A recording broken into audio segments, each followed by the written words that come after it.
प्रिय दर्शक बंधु आपण मानक मो चैनल को स्वागत। आज मु बनाऊँगी बहुत ही टेस्टी आलू पोटल पोस्त। चलतु देखा यह किपरि प्रस्तुत होउछि।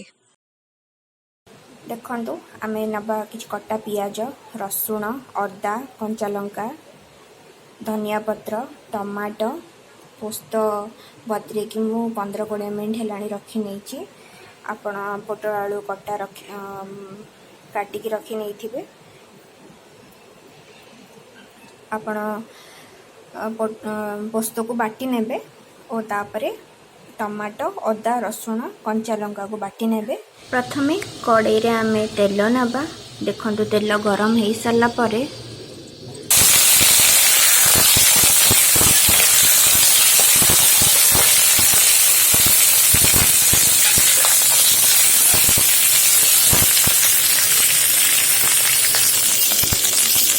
पोटल किसी लुण पकाई पोटल को भल भाव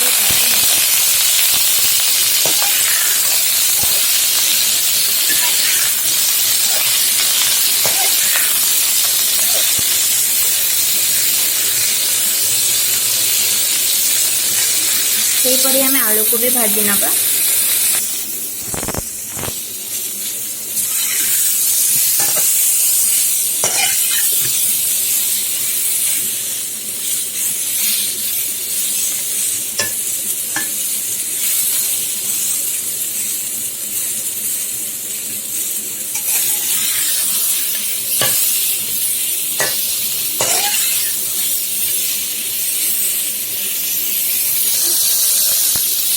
देखो आम पोटल लाल लाल हो गलानी।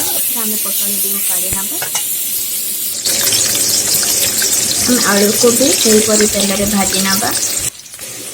देखो आम आलू भी एकदम लाल लाल हो गलानी।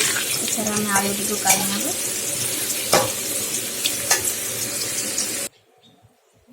तापर आम टमाटो, सुखा लंका, रसुण, अदा को बाटी नबा। से भजा होता तेल आम किसी कटा पियाज पकड़ा पकाई मारिकी भाजी नबा।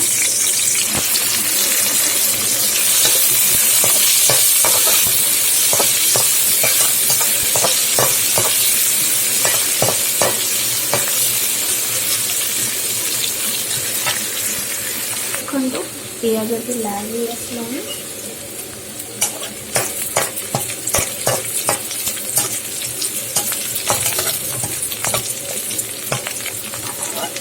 लाल हो गला पर आम ए पेस्ट को पकाई नबा।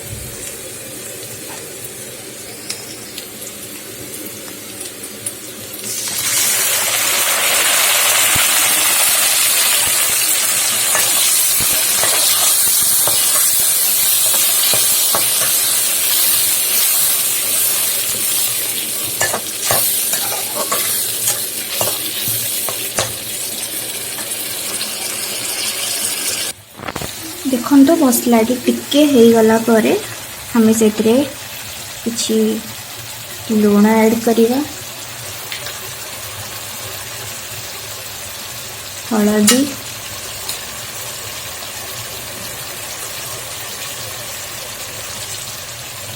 गरम मसला पकई या भल भाव घाटी नियंतु।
ପୋଟଳ ଆଳୁ ଭଲସେ କଷି ହୋଇଗଲା ପରେ ସେଥିରେ ଆମେ ବଟା ହେଇଥିବା ପୋସ୍ତକୁ ଦେଇ ନେବା।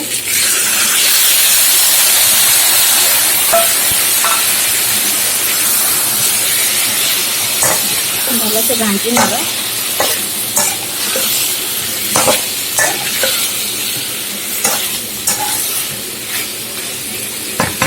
2 ମିନିଟ୍ ପାଇଁ ଆମେ ୟାକୁ ଘୋଡ଼ାଇ ନେବା।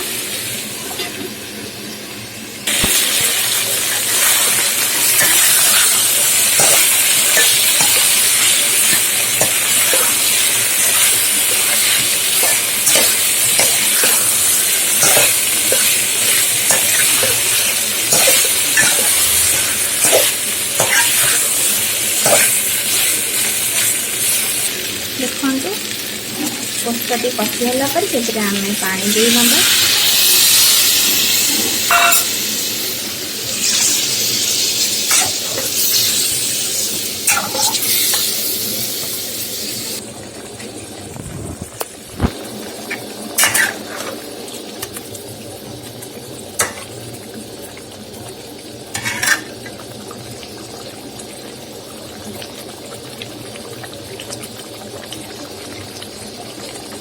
यापर आम या घोड़ाई नवा। देखंतु प्रस्तुत हो गला आमर पोटल आलू पोस्त तरकारी।